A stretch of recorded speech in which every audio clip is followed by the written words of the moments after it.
parlons forcément pas de la même Europe. Merci de nous retrouver ici à Bruxelles, au Parlement européen, avec Florent Marcellesi, Katialine Landaburu et Jean Quatremer. Alors jeudi, ici à Bruxelles, la Commission, elle a frappé fort. Elle a condamné Google à une amende de 2,4 milliards d'euros pour ces pratiques anticoncurrentes. 2,42, donc 2 milliards 420 millions d'euros, mesdames et messieurs, pour des pratiques anticoncurrentielles dans le domaine des comparateurs de prix. Alors le record précédent, c'était combien? C'était 1,06 milliard. 1,06 milliard, et c'était pour Intel, le fabricant américain de puces électroniques. Et à chaque fois qu'une entreprise américaine est ainsi mise à l'amende, en fait, Washington hurle. Cette dernière décision, finalement, elle marquerait un peu la sorte de guéguerre, la guerre qui ne dit pas son nom entre Bruxelles et Washington. Le décryptage de Jean Quatremer de Libération. Moi, quand on m'en fait trop, je correctionne plus. Je dynamite, je disperse, je ventile. On constate depuis 2008 et la crise financière que les autorités américaines se refont une santé budgétaire sur le dos des entreprises européennes qui n'ont d'autre choix que de plier en silence, sauf à perdre l'accès au marché américain. Rappelons quelques cas. BNP Paribas, condamné à payer près de 10 milliards de dollars, notamment pour ne pas avoir respecté l'embargo américain contre l'Iran. Deutsche Bank, condamné à 7,2 milliards pour son rôle dans la crise des subprimes. Volkswagen, condamné à payer 22 milliards pour avoir installé un logiciel truquant les chiffres réels de pollution de ses moteurs.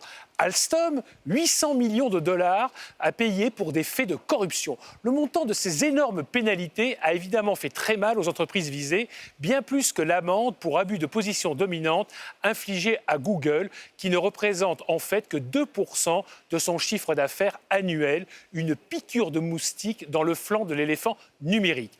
Là où les Américains sont très forts, c'est qu'ils utilisent tout leur arsenal juridique pour ponctionner les entreprises européennes. Cela va des lois anticorruption aux lois anti-blanchiment, en passant par la violation des embargos unilatéraux décrétés par les Américains, le droit de l'environnement, le droit bancaire et on en passe. On reste sidéré que BNP Paribas soit tombé pour avoir utilisé le dollar dans des transactions avec l'Iran, pourtant parfaitement légales au regard du droit européen.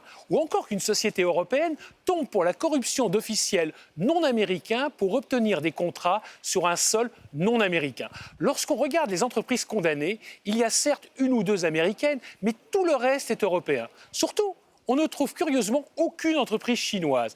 On sait parfaitement outre-Atlantique qui il ne faut pas agacer. Les États-Unis sont donc bien mal venus de hurler lorsqu'Apple ou Google se font condamner par les Européens. Le problème est que Bruxelles ne dispose que de l'arme de la concurrence pour riposter. La Commission a décidé d'aller plus loin en août 2016 en estimant que le régime fiscal préférentiel d'Apple en Irlande était une aide d'État et que le géant de Cupertino devait rembourser 13 milliards d'euros à Dublin. Mais si les États-Unis continuent à s'attaquer aux entreprises européennes, il faudra aller plus loin, histoire de leur faire comprendre que les Européens ne sont pas des moutons qui se laissent tondre gentiment. Bon, évidemment, les moutons, les Européens, on n'est pas des moutons quand même. Mais... Un peu quand même. La chronique de Jean Quatremer.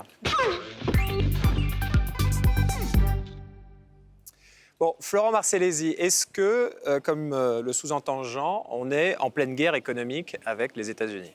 C'est une guerre, effectivement, mais c'est aussi une bonne nouvelle. C'est une excellente nouvelle ce qui s'est passé. Moi, je vais vous avouer que je suis fan de la commissaire Vestager. Franchement, s'il y en a une qui sauve dans la Commission européenne... C'est la Danoise, Margrethe Vestager, et qui aurait inspiré la série Borgen. Alors, je ne sais pas si elle a inspiré, mais en tout cas, moi, elle m'inspire. Ce qu'elle a fait sur le cas Google. Et dans ce cas-là, moi, je ne suis pas du tout avec les étiquettes. Elle a fait bien son job et je suis content. C'est ça qui est... Donc, c'est une bonne nouvelle. Bon. Mais après, il faut voir un peu plus loin aussi sur tout le sujet du Brexit. Parce qu'il y en a quand même un gros sujet là-dessus, sur le paradis fiscal de l'Angleterre. 2,4 milliards. Pour nous, c'est énorme. C'est beaucoup d'argent. Pour Google, je veux dire, ils font 16 milliards d'euros. 18 milliards de bénéfices. 18 milliards de bénéfices. Milliards Donc 2,4 milliards sur 18 milliards de bénéfices, c'est à peine une semaine d'activité. Ça t'a bien dit, je pense que c'est une piqûre, mais il faut commencer par des piqûres pour aller un peu plus loin après. Donc c'est une porte ouverte sur la bonne voie. Ouais. Katia-Lyne. Moi, je trouve que c'est une excellente nouvelle dans la mesure où cela illustre un peu la façon dont l'Europe peut protéger ses entreprises, ses citoyens. On était, avec le sommet européen, au cœur de cette thématique. L'Europe qui protège démontre aussi que l'Union européenne peut avoir vraiment une valeur ajoutée. Un pays isolé, le Luxembourg, la Belgique, jamais ils n'auraient osé, la France, l'Allemagne même, seuls, jamais ils auraient osé s'attaquer à un géant comme Google. Or, le droit des citoyens, le droit des utilisateurs, le droit des entreprises est menacé. Par exemple, dans le domaine des comparateurs, on le voit, avant, il y en avait 400, donc ça permet quand même aux utilisateurs, aux internautes, de faire les meilleurs deals sur le web. Avant, il y en avait 400, aujourd'hui, il y en a 15. Et bien, qui est-ce qui paye? Ce seront nous, les internautes. D'accord, mais notre seule arme, j'ai l'impression, c'est la concurrence. C'est un des vrais problèmes, c'est que les Américains, justement, eux, ils étendent l'ensemble de leurs droits au reste du monde. Et c'est pour ça qu'ils arrivent à attraper les entreprises européennes. Je veux dire, l'exemple de l'embargo sur l'Iran, c'est complètement délirant. C'est un embargo américain. Nous, on a fait des transactions, alors effectivement pas en euros, parce que l'euro n'est pas la monnaie d'échange. On le fait en dollars. Et les Américains ont considéré donc que ça les concernait parce que le dollar, ils considèrent que, in fine, c'est compensé aux États-Unis. Et c'est comme ça qu'ils ont attrapé BNP Paribas. Je veux dire que c'est une application mondiale de leur droit national, ce qu'aucun État au monde oserait faire. Et aujourd'hui, ils menacent par exemple les entreprises françaises ou européennes comme Engie, qui ont des actions, des activités dans Nord Stream 2. Donc ils vont imposer des sanctions à la Russie, mais en fait, ces sanctions qui visent la Russie vont viser des entreprises européennes qui travaillent avec la Russie. Donc on va voir que peut-être Engie va se voir imposer des amendes records pour avoir fait quelque chose de totalement légal au regard du droit international. C'est-à-dire que Gazprom est dans le viseur de Margrethe Vestager, donc nous, on s'attaque un petit peu aux Russes. Jean, vous sous-entendiez que les Américains, eux, ne s'attaquent finalement qu'aux Européens. Parce qu'avec les Européens, on est tranquille, a priori. Non, parce que c'est une façon aussi pour eux de nous faire payer leur effort de défense. Moi, j'ai parlé avec plusieurs spécialistes qui considèrent que la montée brutale des sanctions qui frappent les entreprises européennes, c'est une façon de récupérer, en fait, les dépenses que nous ne faisons pas dans le domaine de la défense. Ce qu'on paye aujourd'hui aussi, c'est notre grande naïveté. Les Chinois, par exemple, quand ils ont vu les grands géants américains apparaître, ils ont construit une grande muraille numérique. Et ils ont constitué créer leur Google, leur Twitter, leur Amazon, leur Apple. Nous, les Européens... Mais nous, c'est un problème de naïveté, parce qu'il y a eu la volonté de faire un Google européen.